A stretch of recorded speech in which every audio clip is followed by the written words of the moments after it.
Okay, let's unpack this. We are diving into a world where reality is constantly being re-examined, filtered, and then, you guessed it, re-examined again. Today, our subject is the fascinating phenomenon that is Big Brother 27 and its brand new companion show, Big Brother Unlocked. This isn't just a simple recap, you know? It's a deep dive into the layers of reality television itself. Yeah, it's like reality TV watching itself watch itself, almost. It's pretty meta when you think about it. Totally. So first, let's set the stage for Big Brother 27. Now, this isn't just any season, it's the 25th anniversary, and wow, it's taken a dramatic turn.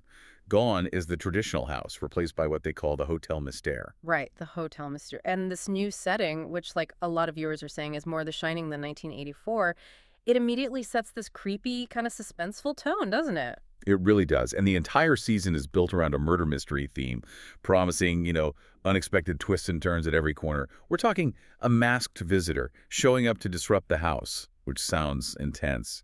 Uh-huh. And a secret accomplice working behind the scenes. Like, who could that even be? Exactly. And maybe the most intriguing part, a mystery house guest, contestant number 17 apparently, entering alongside the initial 16 players. So much going on right away. And you can't forget the AI arena is back. Oh, right. Adding another layer of strategy, we see the highly anticipated return of the fan-favorite AI arena twist. This gives potential evictees a critical chance to save themselves by winning a minigame. It really feels like Big Brother is pulling out all the stops for this milestone anniversary. For sure. It means no HOH can ever feel completely safe about their noms going home. Now, let's talk about the new addition to the Big Brother universe. Big Brother Unlocked. This isn't just your standard recap show, apparently. This is a bi-weekly Friday edition, and its mission is supposed to be pulling back the curtain even further on the main game. So a lot of fans I've seen have affectionately dubbed Unlocked a recap of the recap. Ah, yeah, recap of the recap. I like that. It kind of sums it up. Yeah, seeing its mission as distilling the most important nuggets of knowledge or insight from the main events you might have missed or maybe misinterpreted during the week. It's an ambitious concept, aiming to be a shortcut to being well-informed. What's truly fascinating here, I think, if we connect this to the bigger picture of like media consumption, is that we're looking at a show that meticulously dissects another show. It's a meta commentary, really, on everything from strategic gameplay to house guest personalities and even the often debated production choices of Big Brother itself. It offers a shortcut to being well informed about the show and, crucially, about what people think about the show. That's a great point, what people think about the show. Yeah, this kind of layered viewing experience where a companion show gives you analysis and behind-the-scenes glimpses, it's becoming, increasingly common in reality TV. It reflects a more sophisticated audience, I think, that craves more than just surface-level entertainment. They want the full picture, or at least the unlocked version of it. Absolutely. So our mission today on the Deep Dive is clear. We're going to explore how Big Brother Unlocked attempts to provide those unseen bits and deeper analysis, and trust me, there are a lot of opinions out there on whether it truly succeeds. We'll examine the fan reactions to its format and content, which, as you'll hear, are quite strong and varied. Oh yeah, definitely varied. Then we'll connect Unlocked's discussions to the broader strategic landscape of BB27, looking at how past seasons, particularly BB26, are influencing the players this year.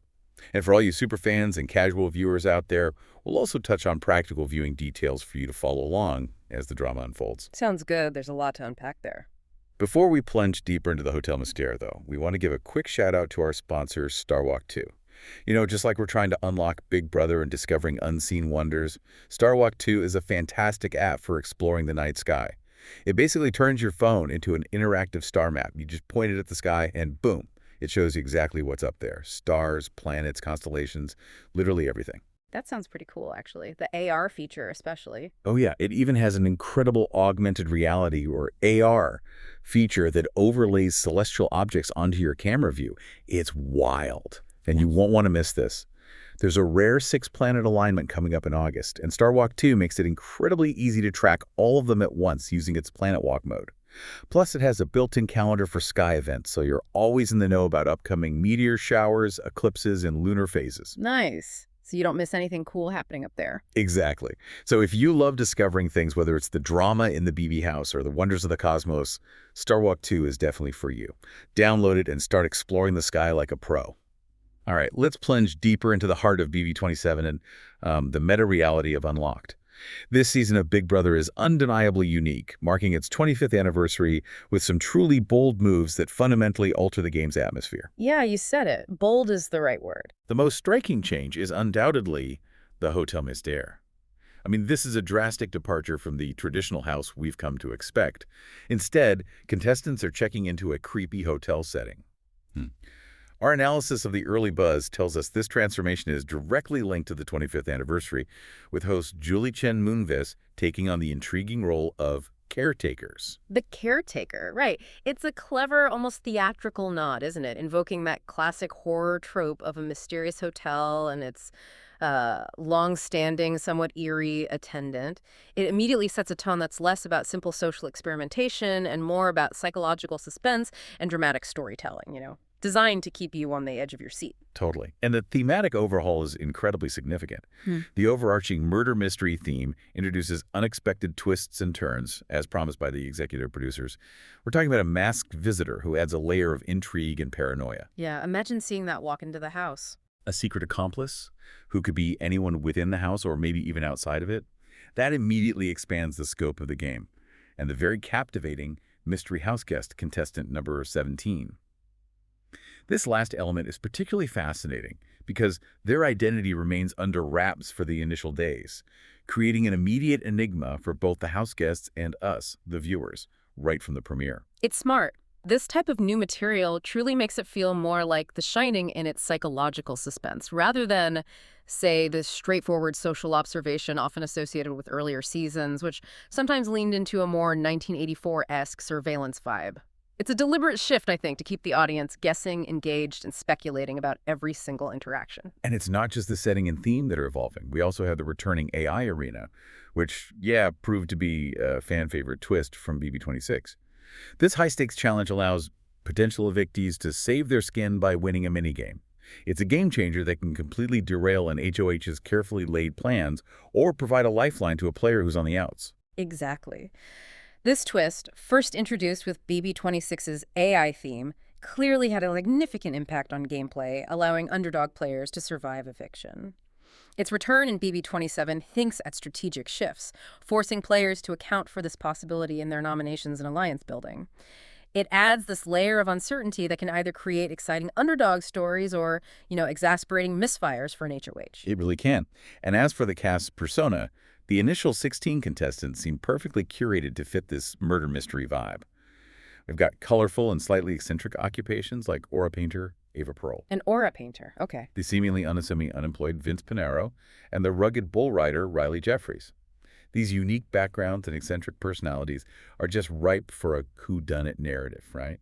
Where every character could potentially fit into a suspicious role within the Hotel Mystere. It definitely feels like casting specifically designed to lean into the season's overarching theme, creating immediate character archetypes for the audience to follow. It's less random, more theatrical. Yeah, theatrical is a good word. And from a meta perspective, Big Brother Unlocked truly positions itself as a meta reality show.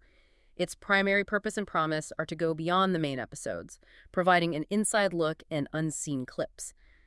The goal is quite ambitious: to help you, the viewer, avoid feeling overwhelmed by info overload while still gaining knowledge quickly and thoroughly. Right, like a curated cheat sheet for the week. Pretty much. It's meant to be a curated distillation of the most important moments and insights, aiming to be that shortcut for being well-informed without having to watch, every single minute of live feeds. That's right. And for viewers, there are very specific comparisons and expectations shaping their reception of Unlocked.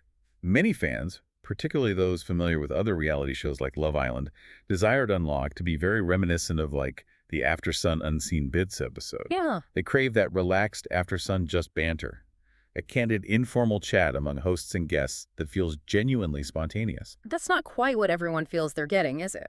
No, exactly. We've seen critique of segments that lean towards what some call a SportsCenter vibe, which feels overly produced and structured, clashing with that desired candidness. It's a fine line to walk, balancing structured analysis with truly casual conversation. And Unlocked seems to be, navigating that challenge. Sometimes successfully, sometimes less so. This brings us to a crucial point about addressing the viewer base. Big Brother Unlocked faces the inherent challenge of catering to two very distinct groups: live feed watchers and casuals. Live feeders who are already immersed in 247 coverage and have often seen the raw moments naturally want even more unseen clips or feed cuts that weren't shown on the main broadcasts, or even lockdown footage from production. They crave what they haven't seen, the truly exclusive Yeah, stuff. they want the real deep cuts. Right. In stark contrast, casual viewers are often introduced to major storylines like the Riley and Kat one-sided showmance for the very first time. The show has to manage this disparity, providing fresh content for the hardcore while still making key narratives accessible to the broader audience without overwhelming them. It's a difficult balancing act, and it directly impacts how different segments are received by different parts of the fan base. Definitely. Pleasing both groups at once. That's a tough job. Okay, shifting our focus from the game inside the house to the companion show analyzing it, let's dissect the crucial hosting dynamic on Unlocked. This is a topic that sparked considerable debate among viewers. Taylor and Derek are at the helm, and their perceived lack of chemistry has been noted in various fan discussions. Feedback we've analyzed suggests that their interactions often felt edited. Yeah, edited is a word that comes up a lot.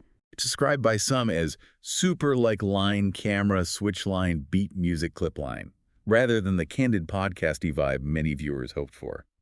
Many fans following the popular RHAP recap were quick to point out that this isn't necessarily the host's fault, but rather a consequence of the show's rigid, almost chopped-up editing style. It creates a feeling of artificiality that works against the entire unlocked premise of candidness. Indeed, the very structure of the production choices seems to heavily influence the hosting dynamic, sometimes even dictating their roles.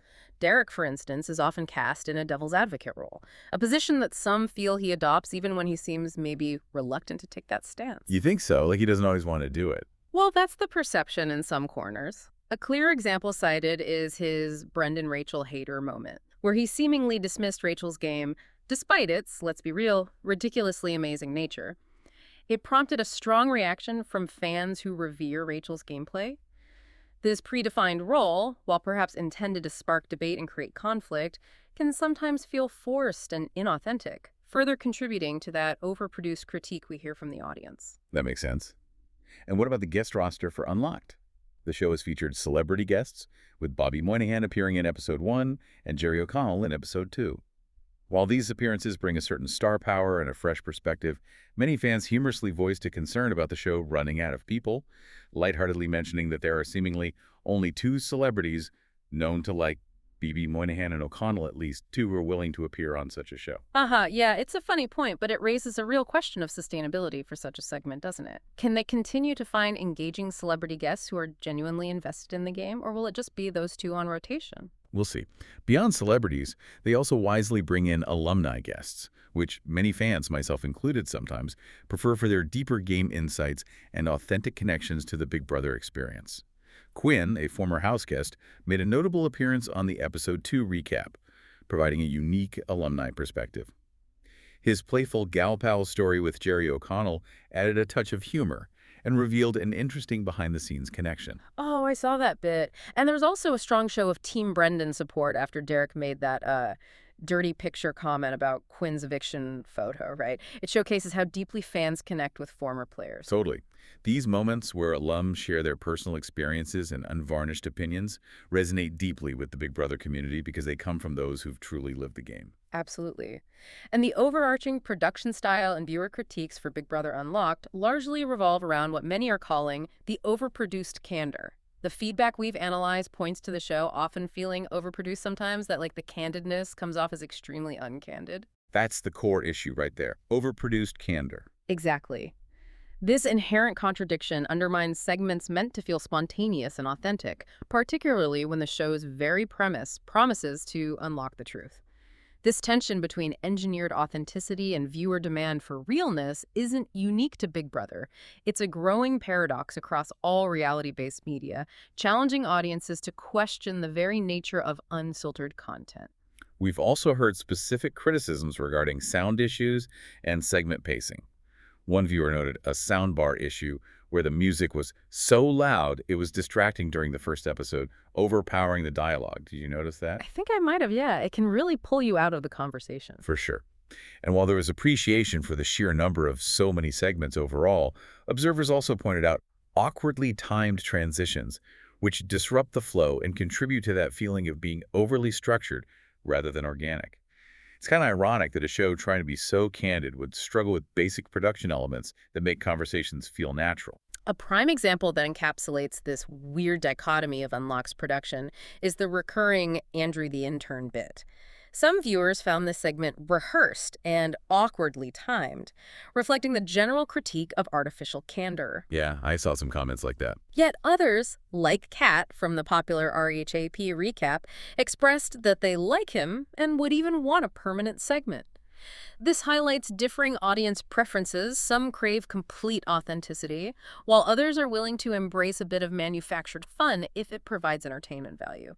It underscores the difficulty in pleasing a diverse fan base with varied expectations for what unlocked content should truly entail. Yeah, it's tough.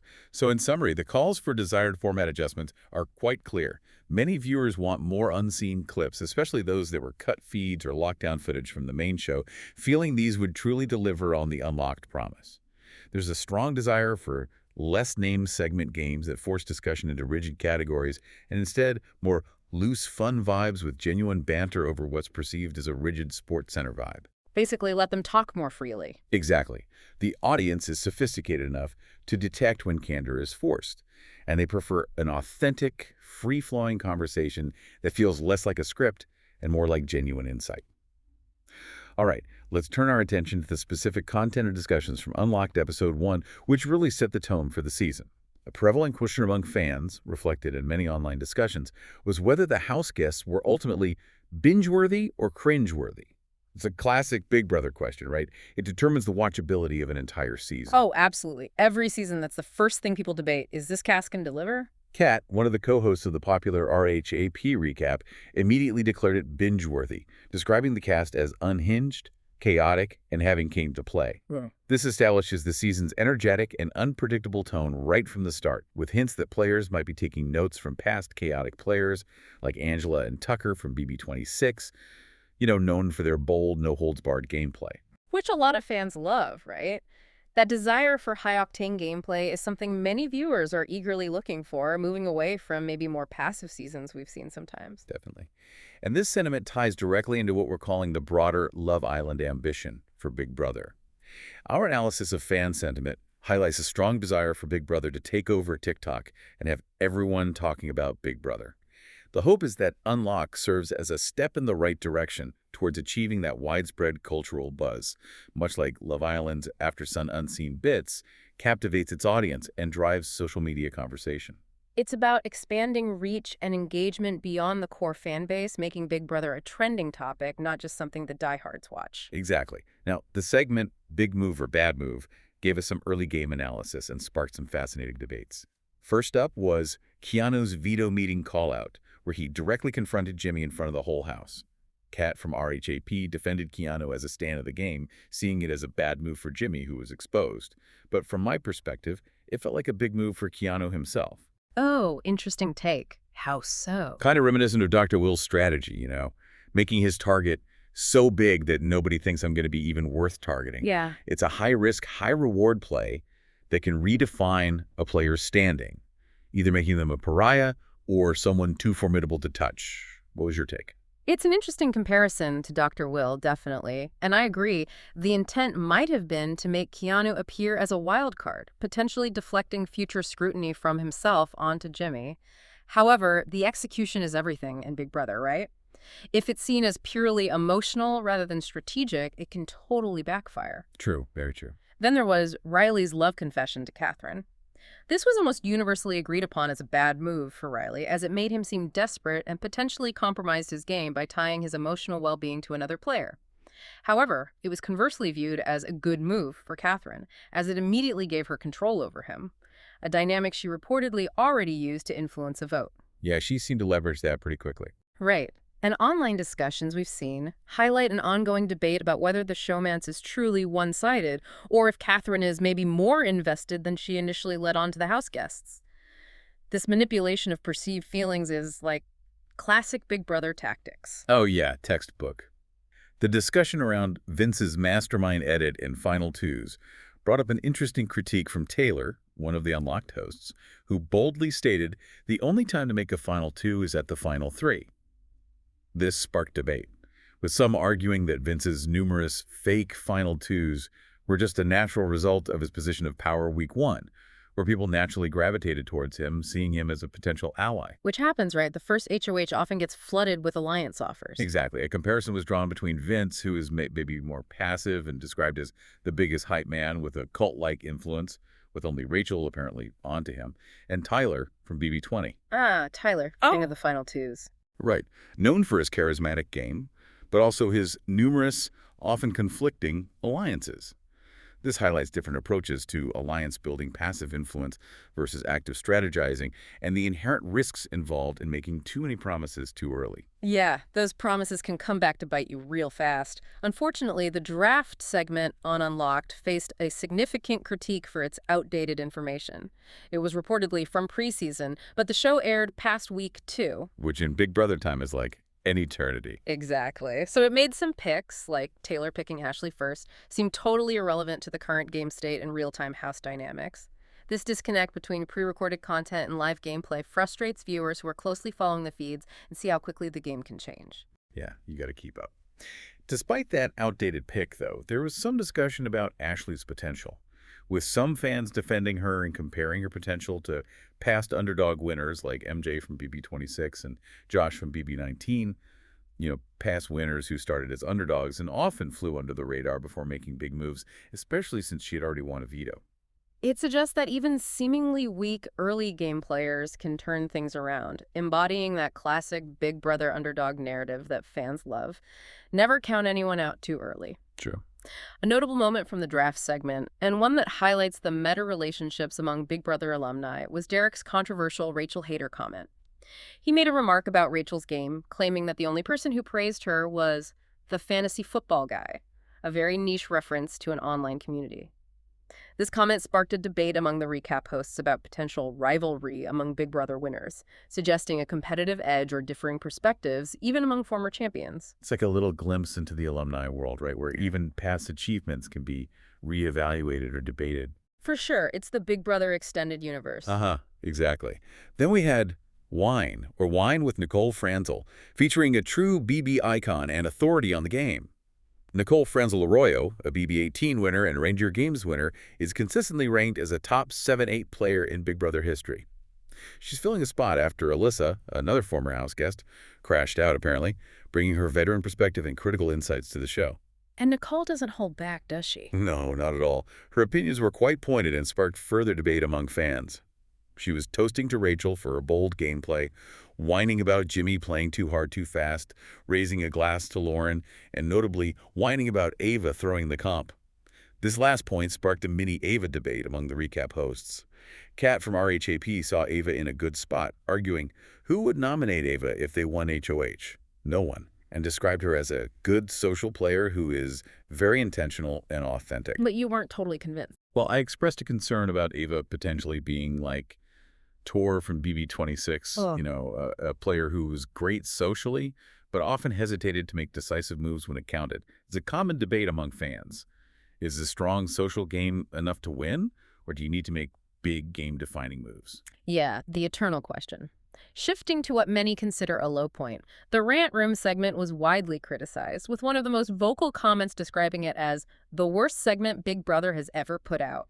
It focused on petty complaints like stinky bathrooms and bidet water on the seat. Really? Yeah, rather than real rants or real beefs among house guests that would provide genuine insight into house dynamics. This left viewers desiring more substantive insights into house conflicts, not trivial grievances like Kelly calling out Ashley's pimple patches. It was a huge missed opportunity for raw, unfiltered house guest opinions. Totally missed opportunity. This leads us right into the Showergate scandal, which revealed truly shocking behind-the-scenes information that deeply resonated with viewers. Julie Chen Moonves herself revealed that Ashley's much-talked-about 2-hour shower, a topic of much discussion and annoyance in the house, was in fact only 30 minutes long. Only 30 minutes, wow. Right. And even more damning, it was revealed that production literally knew what she was doing at all times, effectively setting her up for drama and a negative perception. This isn't just a production misstep. It's a window into how narrative manipulation, even in seemingly unlocked content, subtly shapes public opinion and player reputations. It prompts us to consider the ethical lines production teams walk, right? And how easily a carefully edited moment can become truth for millions of viewers. This immediately led to fervent calls for investigation on BB Unlocked to expose such production interference and provide a more authentic look behind the curtain. Yeah, people were not happy about that reveal. It makes you question everything. All right, let's dive into Unlocked Episode 2, which, interestingly, many of the RHAP hosts immediately deemed the best episode to date. And why? Largely because of the frequent mentions of Quinn, who happens to be a co-host for their recap. Figures. It highlights the subjective nature of what makes an episode good for different viewers. Often a personal connection or a favorite player gets mentioned. Exactly. We also saw more of celebrity guest dynamics with Jerry O'Connell. His appearance, complete with a Team Keanu shirt, and his insistence on Keanu being a great player were widely discussed. The RHAP host believed he was kidding and he's being funny, which is crucial context, right?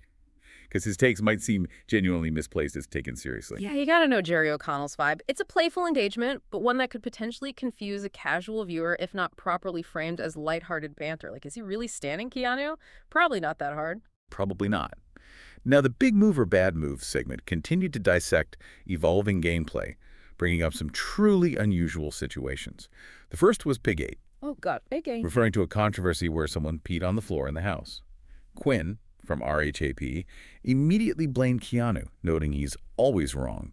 Or alternatively, Kelly as the instigator of the drama surrounding it. On a more speculative note, given Riley's height and general demeanor, some theorize that his lack of control over his member could be a possible cause for missing the toilet. Okay, that's a theory. The main show's framing of this incident as a move, though, that was strongly questioned by the recappers, highlighting how even minor, kind of gross incidents can be spun for narrative purposes in Big Brother. Anything for content, I guess. Next, Ashley reveals her attorney's secret to Will. America from RHAP called this a good move, arguing it solidifies the Will-Ashley alliance and builds crucial trust between them, creating a tighter bond. Quinn agreed, calling it a big move, because while professions doesn't really matter in terms of how you play the game, secrets can certainly be used as currency, a way to show loyalty and create a deeper connection. And it seems like a smart bet on Will, doesn't it? He doesn't seem like the type to blab. So it's an interesting exchange, particularly because it suggests Ashley made a calculated risk that potentially paid off in building that trust. Yeah, seemed calculated. However, Jimmy's backdoor eviction was widely considered a bad move by Quinn, who saw it as a declaration of war on all of his Big Brother superfans for losing such a content animal, a player who brings drama and entertainment. There was strong critique of the Big Brother Unlocked narrative around this, which apparently lied to him by blaming Zach and Vince for his demise, when in reality, Mickey was truly gloating about it behind the scenes. That highlights a recurring issue with the show's editing, doesn't it? Where the narrative presented to the audience or even the evicted house guests doesn't always align with the full truth from the live feeds. It further complicates the whole unlocked premise. How unlocked is it, really? Exactly.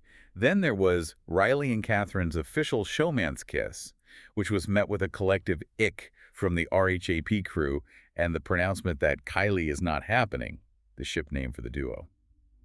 Quinn expressed frustration that feeds were actually cut for these showmance moments, preventing fan cams from being created by dedicated viewers. Which is a huge point of contention for feedsters, right? When production prioritizes certain storylines, especially showmances, some find cringy over raw feed availability. Totally. Adding to the ick factor, someone highlighted Riley's gross reaction to the camera after the kiss, where he apparently sneered, "What the fuck was that?" Yeah. Which suggests maybe a manipulative or self-aware performance rather than genuine emotion. Yikes. That adds a whole other layer to it. Yeah. Makes you wonder what's real. Right. Unlocked Episode 2 also introduced some new segments and fan engagement. The cutting room floor segment featuring Riley's struggle with math test dummies. Oh, the math part was funny. He's really good at the pluses and minuses, apparently, but not 7 by 642. Yeah. And the hilarious zucchini or cucumber debate. Keanu clueless, Vince ambiguous, Will hilarious with his insights. This whole segment was widely praised as the favorite segment. It successfully delivered those character moments they couldn't fit into the other episodes, which is exactly what viewers crave from an Unlocked show, glimpses into the house guests' personalities beyond the game. That's the stuff people want, those little moments. Totally. Another new one, Getting Jaggy with It, featured Jazz submitting his own edited song and video, a creative fan submission. Quinn playfully called it top 5 greatest Big Brother moments of all time. Okay, maybe a bit hyperbolic. Maybe just a tad. While I, perhaps more critically, joked it could be the worst segment in Big Brother history, describing it as cold and soggy, reheat Bowie J nachos. You know, something that sounds good in theory but falls flat in execution. The discussion revolved around its potential for future Jaggy with a Jaggy segments for other house guests, showing both the hit-or-miss nature of experimental content and the hope for better, more refined iterations. Yeah, maybe the next fan submission will be better. We'll see. But the return of family home segments, reminiscent of old-school Big Brother, was universally loved. Featuring Brendan and Rachel's visit with their cutest kids, Adora and Adler, it provided a wholesome glimpse into their lives outside the house, grounding the high-stakes game in relatable family moments. It was sweet. I even posed a ridiculous rhetorical question, inviting a bit of playful strategy. If 4-year-old Adler went on the show, would he make jury? Quinn's strategic response was, of course, to form a final 2, tell him about his power, then put him on the block. Classic Big Brother brain, even with a toddler hypothetical. Haha, never stops. It's a testament to how even sweet family moments can immediately spark game talk and hypothetical scenarios among dedicated Big Brother fans. For sure. The hot lists, not lists, and AFP predictions also fueled much debate among the unlocked hosts and fans. Derek's hot list included Morgan, Vince, and Zach. This list was seen as fine, given the limited information, but Morgan's inclusion was questioned by Quinn, who saw her as self-sabotagey and most to blame for Jimmy going. Interesting. And Derek's praise of Zach's game, on the other hand, was seen as a quintessential Derek take, viewing Zach as a Cody or beast mode cowboy, referring to past physical, dominant players who align strongly a player he could align with and take to the end. Makes sense for Derek. Conversely, the not list featured Keanu, Mickey, and Rachel. America from RHAP argued Rachel should be off the list because everyone wants Rachel in jury, suggesting she's a popular figure who would be kept for audience entertainment value, maybe. Could be. Quinn's not list additions included Kelly and Riley, highlighting Riley's lovable cowboy edit, which, in his view, was masking manipulative gameplay, making him a bigger threat than he appeared. So, peeling back the edit there. As for AFP predictions, America's favorite player, Rachel, Ava, and Zach were top contenders, with Keanu, maybe due to an underdog edit, considered a dark horse. The discussion brought up a critical point about the differing treatment of Keanu and Kelly by fans, noting that if Kelly looked like Keanu or Tucker, she'd likely be winning AFP. Oof, that raises an important question, doesn't it? How much do preconceived notions or even unconscious biases about a house guest's appearance or persona influence public perception and support for players in a popularity contest like AFP? It's uncomfortable, but probably true. Definitely something to think about. Now here's where it gets really interesting. We now have some spoilers for the upcoming week, straight from the live feeds discussed in the Episode 2 recap. Lauren's HOH reign saw superfan Lauren, who reportedly received an HOH robe for her 13th birthday, win HOH. America from RHAP described her HOH as a shit show, not sure, and in the middle, suggesting a lack of decisive leadership and perhaps being influenced by the house. Kat from RHAP, however, had high hopes, finding her smart and her nominations safe. So conflicting reads on Lauren's HOH week, and the nominations for Lauren's HOH were Keanu, Kelly, and Will, the same 3 as the previous week. Exactly. This highlights a recurring issue with the blockbuster twist, which keeps targets around by giving them a chance to return to the game, making it difficult for new HOHs to make truly impactful moves and clear out big targets. The twist inadvertently creates this revolving door of nominees, making the game feel stagnant to some viewers. Yeah, it can get frustrating when the same people are on the block week after week. I couldn't help but offer a critique of Lauren's strategy. While sometimes the small move is the right move, Lauren's nominations, though safe, seem to miss better shots to take. I question why Ashley, whom Lauren reportedly dislikes, wasn't on the block, given the opportunity to make a more personal move. America from RHAP added that doing the house's bidding is not doing her any favors, and that she might be next if she doesn't make a bolder play and show some agency. It's that classic Big Brother conundrum for a new HOH, play it safe or make a splash. Playing safe often feels like digging your own grave later on. It often does. Then there's Zach's secret veto and Vince's fate. Zach possesses a secret veto power, a formidable advantage. With Vince on the block, the crucial question arises, will Zach use his power on Vince, his ally?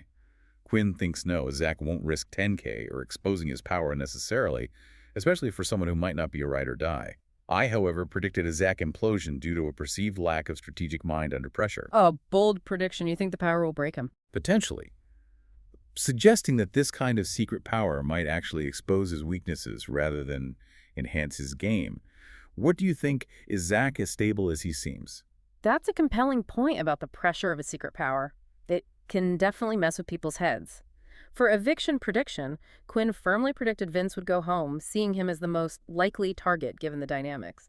Kat from RHAP, however, expressed a desire for BB Cat, a hypothetical player with a strong strategic mind, or someone who isn't pushing the plot, to leave, emphasizing the need for game-driving players to remain and for passive players to be eliminated to keep the season interesting. Yeah, keep the game moving. And following Lauren's reign, the sources mention Ava's HOH, where Ava wins HOH. This is interesting because despite earlier concerns about her potentially targeting Ashley, she makes what are described as great noms, Zach, Vince, and Keanu. Her drunk antics in the HOH room with Will are also mentioned, adding a touch of personal drama to her strategic plays. C. This demonstrates how player perception can shift quickly. Ava, initially seen as potentially passive or just socially strong, stepped up with strong nominations, challenging previous assumptions about her gameplay. People evolve in that house. Or maybe she just had a few drinks and decided to go for it. Hashtag take strategic implications of BB26 for BB27 and unlocks role. Okay, let's zoom out now and consider the broader strategic landscape, specifically the strategic implications of BB26 for BB27, and how Unlocked plays a crucial role in analyzing all of this. Past seasons always cast a long shadow on current gameplay, right? And this season is no exception. Oh, absolutely. Based on the feedback we've processed, players in BB27 are predicted to be on high alert for those perceived as masterminds and comp beasts. This is a direct lesson from BB26, where Chelsea's strategic win and the competitive runs of players like MJ and Tucker made these archetypes really formidable. This anticipation could lead to a higher caliber strategic season, forcing players to adopt a more under-the-radar game to avoid becoming an early target. It's that classic cutting the tallest blade of grass mentality, but now applied to both strategic prowess and physical dominance. Don't stick out too much, too early. Exactly. And this insight isn't unique to Big Brother. It reflects a broader trend in competitive reality TV, where successful past strategies quickly become cautionary tales for new contestants. Learn from history or repeat it, basically. This also impacts alliance size and loyalty. Many experts and fans expect large alliance trends dying down in favor of smaller, more manageable groups, perhaps 6 or 5 people, leading to more volatile alliances. Players will likely be more careful with who they put on the block and less likely to volunteer to be pawns, given the harsh lessons learned from past seasons where pawns often found themselves unexpectedly evicted, like Pooch or Cedric in earlier seasons, who thought they were safe, but bam, gone. Yeah, nobody wants to be the next sacrificial pawn. It rarely ends well. Really? The AI arena's enduring impact is also incredibly significant, with the expectation that it might become a permanent fixture in future seasons. This twist makes the winner impossible to predict at the start of the season, as players will actively try to game the arena.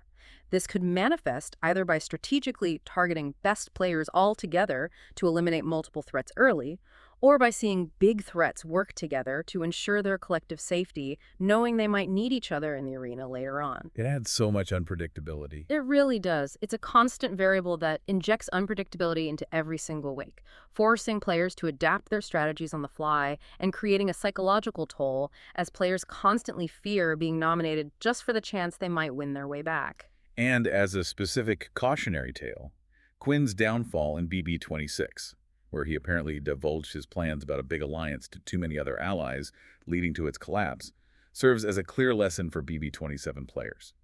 Stoob and not tell every single person your plans. Haha, blunt but true. This lesson about information control and managing loose lips is paramount in Big Brother, as one misstep can unravel an entire game. Keep your circle small and your mouth shut. Pretty much. Looking at casting and personality shifts, it appears the audition process for BB27 was explicitly catered to this, resulting in a push for more micro-influencers and high-octane personalities. We're seeing more Angela Tucker-type personalities, or those who try to be like Tucker and shake things up, call people out. Production seems to be actively seeking out players who will create compelling, dramatic television, fostering an environment for explosive confrontations and memorable moments. Which makes sense from a TV perspective, right? This shift directly correlates with the hate-watching factor that's so prevalent in reality TV. Many who follow the live feeds, like those on the popular RHAP recap, discuss how BB27 is classic Big Brother, where our faves don't win, and people being delusional, people being wrong makes for incredibly entertaining hate watching. It's weirdly compelling, isn't it? It is. This acknowledges the audience's role in shaping what kind of gameplay is valued, and how even perceived bad gameplay can be incredibly engaging for viewers. It's not just about who plays well, but who creates the most compelling narrative, regardless of their strategic acumen. Sometimes the train wrecks are the most watchable. So true. So how does Big Brother Unlocked fit into this intricate web of strategy, personality, and meta-narrative? It acts as a crucial platform where these strategic impacts are discussed and evaluated by former players, offering you, the listener, a multi-layered understanding of the game. Exactly. And for example, critiques of past editing mistakes, like the Ashley Shower incident we talked about, could very well influence how Unlocked is produced in the future. It might push them to reveal more genuine unseen bits and provide a more authentic analysis of the game's actual mechanics, rather than just the curated narrative they want to present. You think Unlocked could actually pressure the main show? Maybe not directly pressure, but it creates a feedback loop, you know? It continues to shape the Big Brother universe, making Unlocked not just a commentary, but potentially an active participant in the ongoing story, holding the main production somewhat accountable, at least in the eyes of the fans. That's a really interesting way to think about it. A feedback loop. Hashtag outro. So, what does this all mean? Our deep dive into Big Brother Unlocked has truly shown us that the game of Big Brother isn't just happening inside the house anymore. Not really. It's also unfolding in the way it's presented, discussed, and reanalyzed by companion shows like Unlocked. Is this multi-layered reality constantly being deconstructed and reevaluated in real time, influencing how we perceive every strategic move and every house guest personality? Yeah, if we connect this to the bigger picture, it highlights how much of our experience of reality television is shaped by these layered narratives. From the main show's intricate editing and thematic choices, like the Hotel Mystere and its murder mystery elements, to the companion show's critiques and analyses of house guest strategies and personalities, every single step influences our perception. What we think we know is always a curated version, isn't it? Pretty much. It's presented to us through specific lenses. This tension between engineered authenticity and viewer demand for realness isn't unique to Big Brother. It's a growing paradox across all reality-based media, challenging audiences to question the very nature of unfiltered content. We've seen how Big Brother Unlocked strives to give you those unseen bits, those candid moments. But it also faces its own production challenges, sometimes feeling overproduced or even uncandid in its attempt to be spontaneous. This raises an important question for you to mull over. In a world where even unlocked content is curated and carefully constructed, how much of what we consume is truly an unfiltered look at reality versus a strategically constructed narrative designed to keep us hooked across multiple platforms? Does the desire for more content, more access, only lead to more production rather than more truth? That's the real question, I think. Yeah. It's a compelling thought for anyone engaging with reality TV. How do you, as a viewer, determine what's real in the Big Brother universe, especially when there are so many layers of storytelling at play, from the actual live feeds to the heavily edited episodes, and then the meta-commentary of the companion shows? It challenges us to be more critical consumers of media, doesn't it? Constantly questioning the narrative we're being fed. Definitely. Keep watching Big Brother 27 and Big Brother Unlocked with this critical lens and see if you can spot the layers yourself. It makes watching kind of more interesting, actually. And as you ponder the mysteries of reality TV, remember you can always look up at the real night sky and find a different kind of truth. Just like many of us do, you can use Star Walk 2 for knowing if that's a planet or just a Boeing flying overhead. Happens all the time. Is it Venus or an airplane? Right. Check out Star Walk 2 on the App Store. It literally has a calendar section for upcoming lunar events and even a quiz to test your knowledge after you've learned about all the stars, constellations, and planets. We've had so much fun with it, and we're sure you will too. Thanks for joining us for this deep dive. Yeah, thanks everyone. Lots to think about with BB27. For sure. We'll catch you next time.